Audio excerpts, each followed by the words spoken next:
Hello, this is Gene. As some of you know, when I started this channel years ago, it was after my stroke. What I started doing was talking about Manchester United a lot to try to get my speech back. And then over the years, I talked about political issues and other things, stuff that's somewhat dividing the world at this point. But I've been very I guess, lacking in putting up content. Not just because not a whole lot of people watch my stuff, but what I say could affect my wife and what she does. But I have to say what I have to say today. It has nothing to do with the political environment. This has to do with Manchester United. Um, we're all upset that the team has not played well recently. Although I don't think we're that much worse than we have been. We just got results before. And I do not like what we're seeing in the fan base right now. You can have your opinion about certain players, but there's only 5 games left if you include the cup final. That we have to back these players. Yes, I know the history of a lot of these guys. They have town, they've town, they've quit, let's say, on us in the past. And I've been a fan for a long time, longer than most people that are on the internet that are complaining right now. But this vitriol against certain players because a mistake was made in the game yesterday against West Ham, a game that we didn't deserve to win. Uh, we started somewhat okay. We had a couple shots. Um, it's just, it's frustrating to me that at this point, these players go on the internet because they grew up in this generation and they say this. It's gonna, I mean, obviously there's some people said that Sancho had this issue and he had to leave for 3 months. I'm not saying that they should be. I mean, obviously they should be held to something because they're getting a lot of money. But these discussions about whether De Gea will stay another year or who's going to be the new goalkeeper can be wait until after the season's over. Allow these guys to do the best that they can to get us the top four and do well in the FA Cup final. And I just continually see this, and then I see this other part of it as well. And there are people out there that have a lot, huge platforms, for over 1 million subscribers, almost 2 million, and they call it an agenda when you bring up certain players, and only if they're not British, then it's so okay apparently. Um, and they continually say that there's this British passport which allows you to get away from any type of criticism and all. And I'm like, and then this same person says that's an agenda against the other players. Meanwhile, he wants everybody to come together and back the players. But then he says anytime you say something about a player that's not British, that you're being, oh, it's because they're not British. Or the press is just, oh, pro-British. And I'm like, well, they are British. So I don't know what the big issue is there. I mean, years ago, if I go on a little bit of a rant right here, years ago, the Premiership decided that they wanted to open up as much as they could to worldwide players to make the league better. And it is the best league in the world. Uh, but we lost a lot of what it was to be playing for Manchester United. When you look at the team that won the treble, there were a lot of people. The starting lineup were either British or Welsh or Scottish or Irish. They were people that were somewhat local to those people in England. And as an American, we had the same thing happen here in our stuff as well. There was a time in this country that our national pastime was baseball, and the players paid about as much as a normal person would get. They'd live in the same community, so this was this love affair that we had with the players. They were like us. They were Joe Bums, let's say. Now we have in baseball and in soccer overseas or football, they make so much money.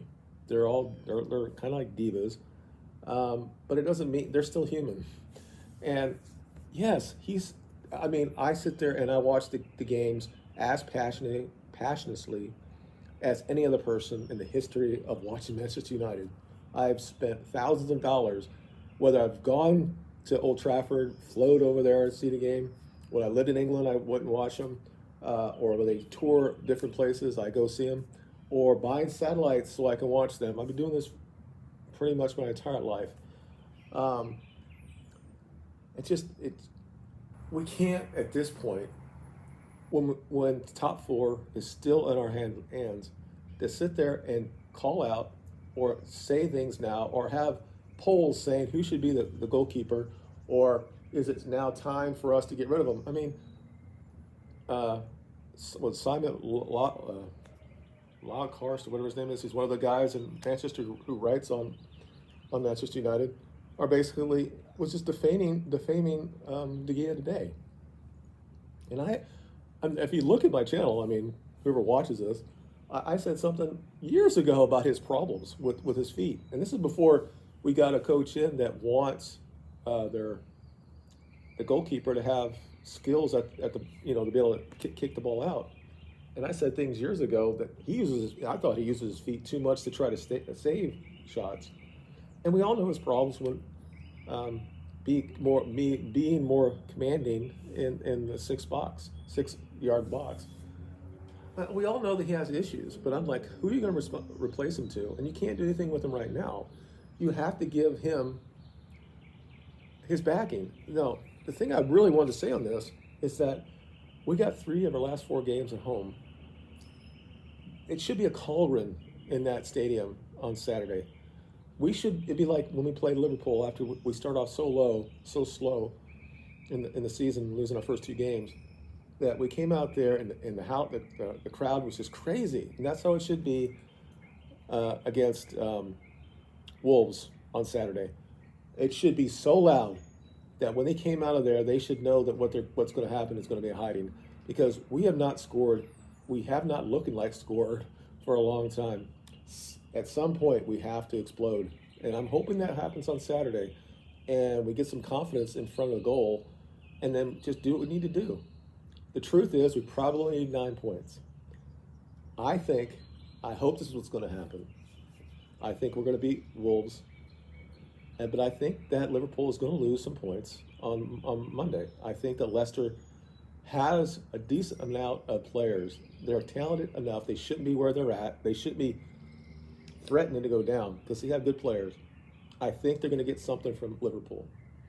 And then at that point, all we got to do is win probably Fulham. I don't want to wait till the last game of the year, because what we did with Fulham this year, when we probably shouldn't have got out of the cup when they lost 2 players at the end, because they pretty much dominated that game. That's the other thing.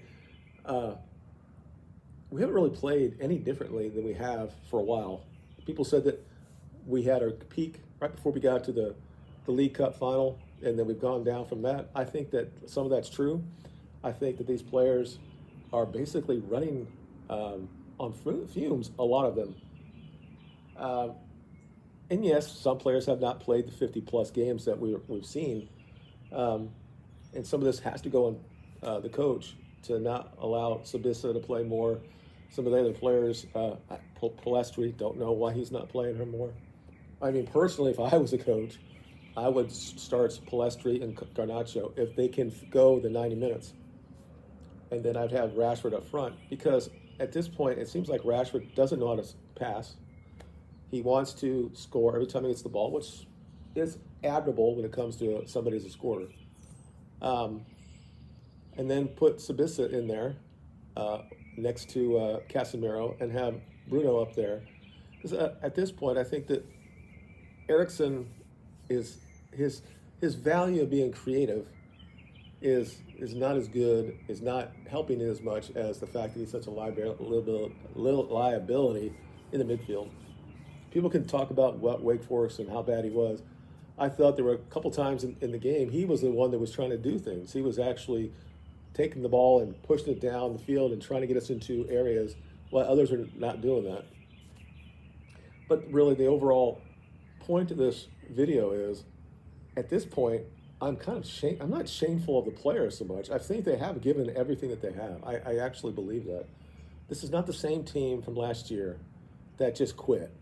Now, unfortunately, a lot of those players were those guys who did quit. So when things happen, you say, well, that's part of their character. Personally, Shaw was one of those guys last year, and he's playing great this year. Don't understand what he did at Brighton. Don't understand. I think he was pushed. Somehow his body just did what it did. I don't think in his mind, intentionally, he put his hand up there. But in that game, we should have scored in the first minute, or at least put a shot on goal.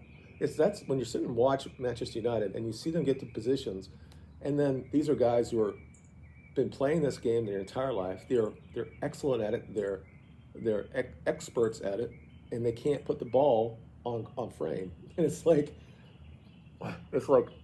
yesterday. It was like first 4 or 5 minutes we had chances, and whether or not they're great chances, you have to put them on target, and we didn't do that. The first 8 shots were not on target. So I don't like. I get it. I do.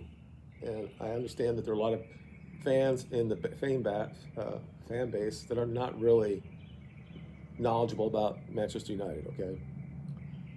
They might be from Africa or Indonesia or something like that, and they say so much stupid shit online. And I mean, right? It's like we live in this generation's like Twitter. We have to know everything right now, and we have to change everything right now. We don't look about anything else. Don't understand what was going on. Yes, you can say that the manager should have played somebody else, and that's just yours. What you think might actually have been better. I would have not started Weghorst. I would have played as much people. We could keep hold on to the ball.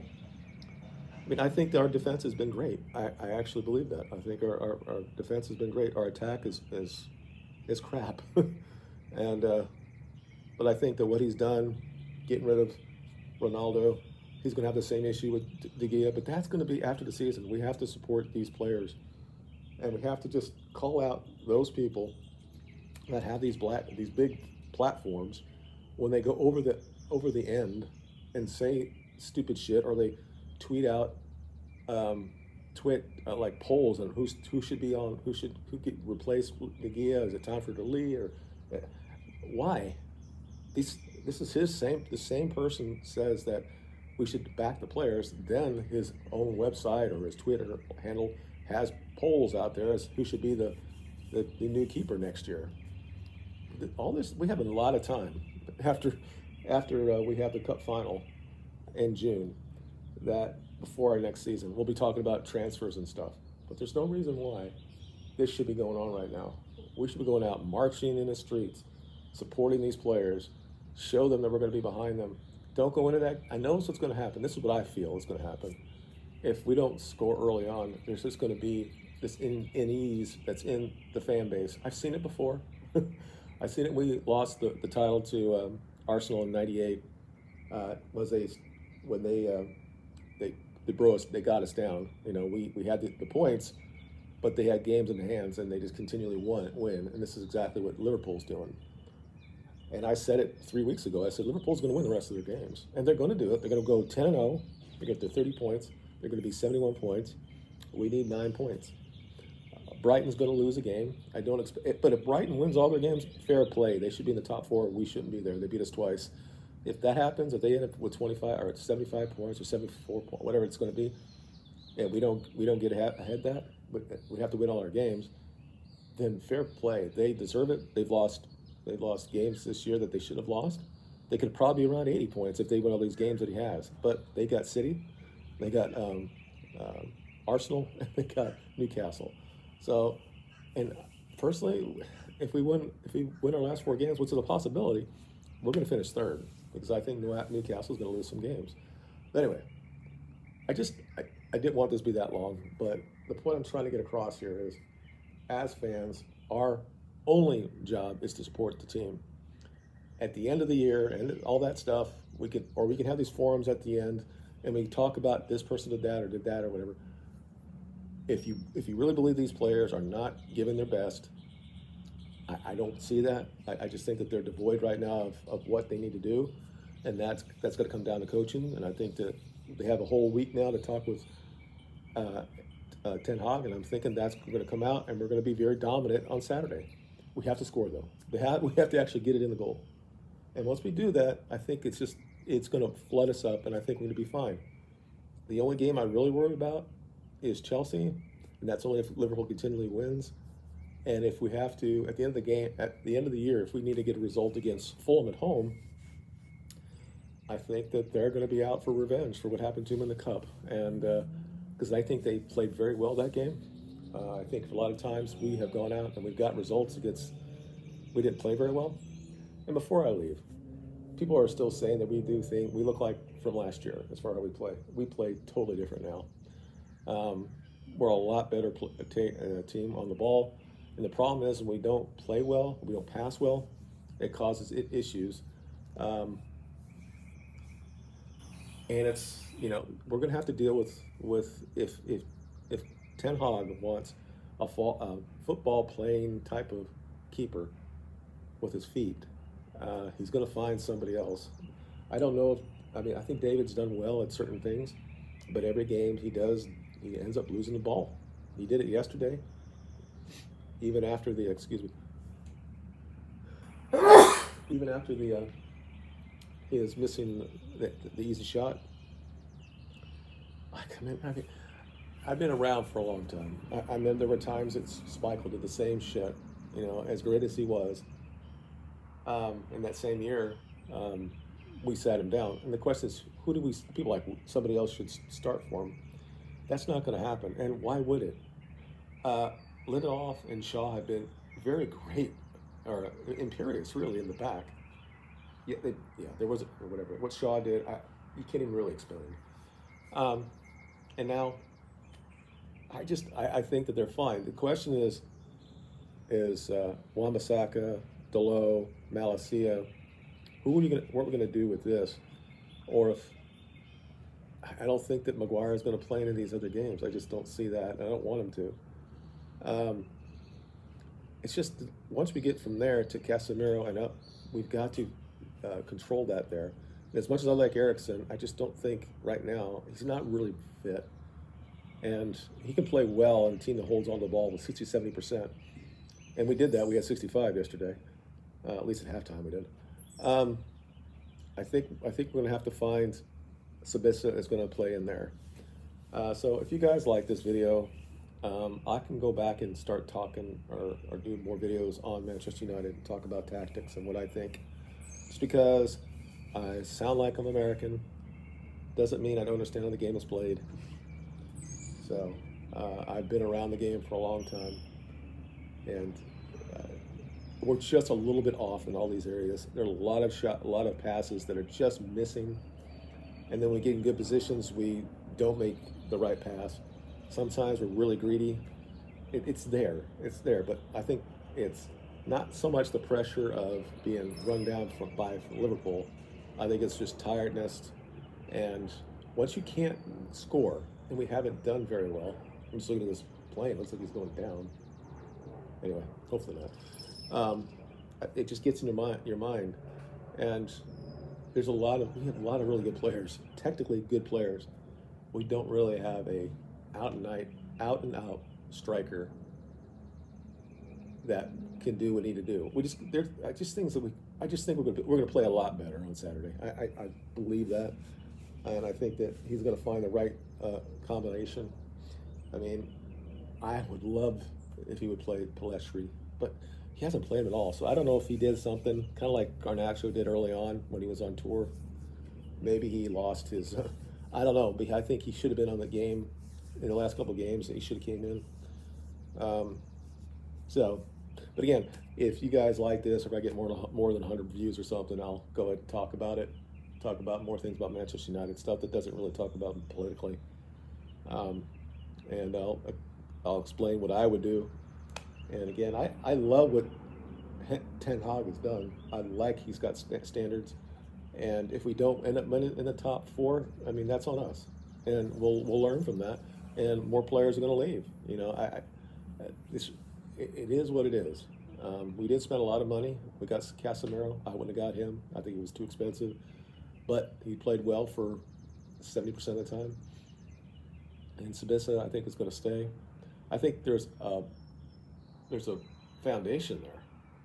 We just got to get a few other players, and we got to just get it in. I think that the idea that we don't have mentality, we're not the same team we were last year. These guys have been trying so hard. And the fact is we had two basic errors that lost us 2 points. Uh, and we had 3 or 4 really good chances in both of those games to get a goal and didn't get them. So it's just a matter of doing better. And I don't think anybody thought, even before this person I'm talking about, his own platform, he said we wouldn't finish the top 4. And now he's one of those weird things. This guy makes a lot of good sense, but then he starts going the other side. He has his own agenda, and it's weird. But the biggest thing he should say, and he is doing, is that we need to back the players. And as a fan, that means when you go to the stadium, I'm going to be rooting here in Alabama. I said, but if I was there, you don't sit there with your hands beneath your butt. Get up and cheer and congratulate on a good tackle and all that stuff. Be there the entire game to push them across the line, because they're going to be home. There's 3 games at home. Those 9 points will get us to top 4. All right. I'll talk to you guys later, and you have a good day. Bye.